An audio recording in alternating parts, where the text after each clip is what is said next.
আমাদের এই সমাজের মধ্যে অনেক মুসলমান আমরা আছি এমন যারা কোরআন এবং সুন্নাহ বিরোধী বিভিন্ন মতবাদে বিশ্বাসী। তারা জানেই না তাদের ঈমান সেই মতবাদকে সায় দেয় না। তাদের ঈমান যে ঈমান কোরআন এবং সুন্নাহ ধারণ করতে বলেছে, সেই ঈমানের সাথে সেই মতবাদগুলো পরিপূর্ণ সাংঘর্ষিক। সেই মতবাদগুলো এমনই, কেউ যদি সেই মতবাদগুলো ধারণ করে তাহলে সে নিজেকে প্রকৃত অর্থে মুমিন হিসাবে, মুসলমান হিসাবে, কোরআন এবং সুন্নাহর অনুসারী হিসাবে ঘোষণা করতে পারে না। সেই মতবাদগুলো হচ্ছে জাতীয়তাবাদ, ধর্মনিরপেক্ষতা, গণতন্ত্র, সমাজতন্ত্র।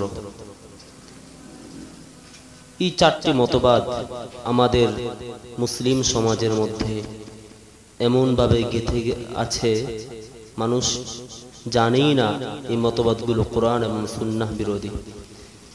আমাদের উচিত স্থানীয় যারা আল্লাহওয়ালা, মুত্তাকি, পরহেজগার আলিম আছেন তাদের কাছে গিয়ে এই মতবাদ সম্পর্কে জানা। আর এই মতবাদ সম্পর্কে জানতে আরেকটি সহজ পদ্ধতি হচ্ছে, গুগল বা ইউটিউবে যদি আমরা সার্চ করি তাহলে জানতে পারবো শরীয়তের ভিত্তিতে কোরআন এবং সুন্নাহর আলোকে এই মতবাদগুলো ইসলামের সাথে কতটা সাংঘর্ষিক। কোরআন এবং সুন্নাহর নীতি এক, আর সেগুলোর নীতি হচ্ছে আর এক।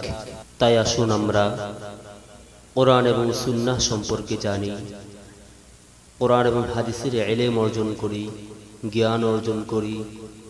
কারণ কোরআন এবং সুন্নাহের সঠিক ইলম, সঠিক জ্ঞানই পারে আমাদেরকে বিভিন্ন মতবাদ, বিভিন্ন কুফরি আকীদা বিশ্বাস থেকে রক্ষা করে আমাদেরকে কোরআন এবং সুন্নাহ তথা জান্নাতের দিকে, আল্লাহ তাআলার সঠিক পথের দিকে পরিচালিত করতে।